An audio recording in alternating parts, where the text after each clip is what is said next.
Hi everybody, this is the Articulation Shudder-Bug, back with another figure review. Today I'm going to have a look at the DC Multiverse Red Sun Superman. I picked this up for my younger brother because he's a huge Superman fan, and this is just a really interesting get. I read the story, the graphic novel I mean, back in 2009, and I was just instantly hooked. It is a really interesting take on the character. The graphic novel was written by, I believe, Mark Millar. It's an Elseworlds tale that basically tells a story of Superman if he'd landed in the Soviet Union rather than Kansas. It's a really interesting read. It goes in a lot of places you wouldn't expect, and by the end of it, Superman basically becomes like a dictator. It's wild. It really is a wild read. I highly recommend it. There's even an animated film that came out, I believe, last year. It's got a couple of things that I'm not a huge fan of. There's a couple of inconsistencies. It's not a completely accurate retelling of the actual graphic novel. But I definitely do recommend watching it. It's a lot of fun. Without further ado, let's get to the packaging of this figure. Let's get started with the front of the box. Right here we have the DC Multiverse logo with Superman there at the bottom. The DC Multiverse line is actually done by McFarlane Toys, so you know you're getting really good quality figures. Very dense, very heavy. These figures are actually an inch taller than your typical figure, which is about 6 inches. These are in the 7-inch line. A lot of people aren't a huge fan of that because they're not, consistent with whatever else they got in their collection, but I'm a huge fan of it. On the side, we've got Superman, Red Sun, because obviously that's the graphic novel he's from. The back, we have the actual cover of said graphic novel. I love the art style for this graphic novel and for this cover. Very reminiscent of the Fleischer Superman, the old 1940s cartoons. 1940s, 1930s? I believe it's 1940s. Don't quote me on that. As you can see, here's the other figures in the line. I may or may not get to them. Hopefully, let's fingers crossed see if that happens. And very basic DC Multiverse logo right there, and Superman on the side. And of course, McFarlane Toys there at the bottom. Look at that familiar Spawn logo. Alrighty, let's go ahead and crack this thing open. Let's see what is inside.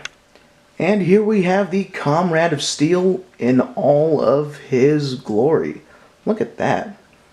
He doesn't come with very many accessories, but the ones he does get are, they're sufficient. I'm more a huge fan of the flight stand. I can't wait to break that down. But let's get started with the accessories. As typically comes with most McFarlane figures, he's got a couple extra hands. He has one that is slightly flexed. It's the right hand. Very well sculpted, and the paint job on it is solid. I love the wrinkles and the fingernails and the way they're sculpted in there. Look at that.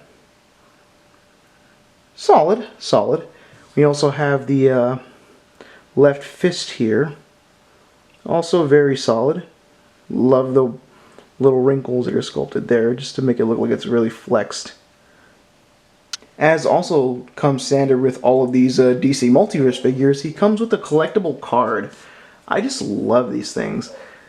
You can't help but just feel taken back by a collectible card. The artwork on the card is, of course, the cover of the graphic novel that this particular Superman comes from. Again, very good read. Check it out.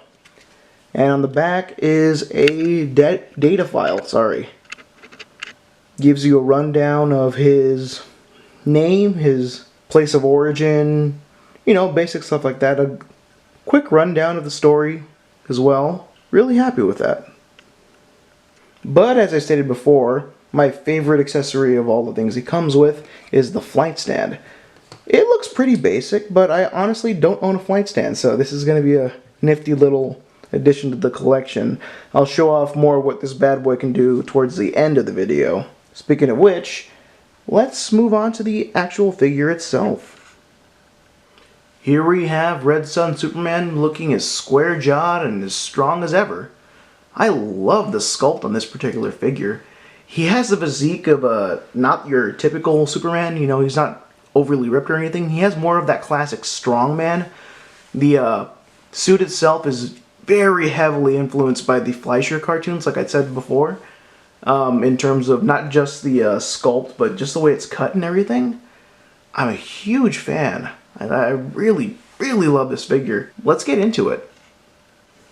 Breaking it down fairly quickly, the chest logo is three-dimensional, carved in there.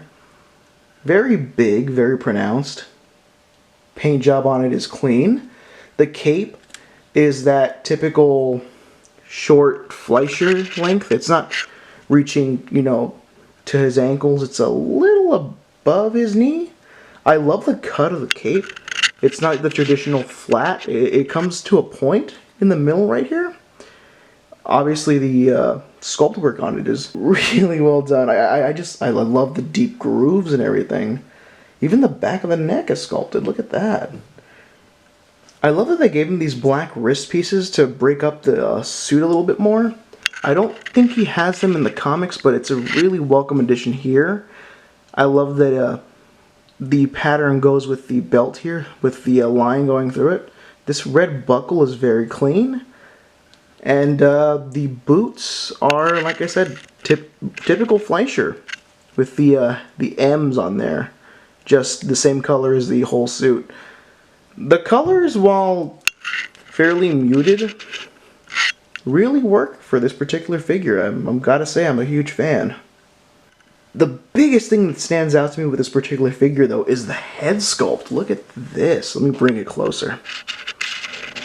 I just love the way it's sculpted. It's got the brow furl, very square jaw, got that pouty lip. He looks a little meaner than your typical Superman. And I love the hair. I love that there's some dry brushed blue in there, just to make it pop a little more. Sorry, my camera's not wanting to work with me. Look at that. Even the ears are well done. Huge fan. Very basic figure. Very simple figure, but less is more, as I like to say. Really digging this one. As for articulation, like pretty much all of the DC Multiverse line, he has a very wide range of motion. His arms are in a ball joint. They go up, down. They click, actually. So, you know, you got a very sturdy figure. He's got a butterfly joint right there, if you can see that.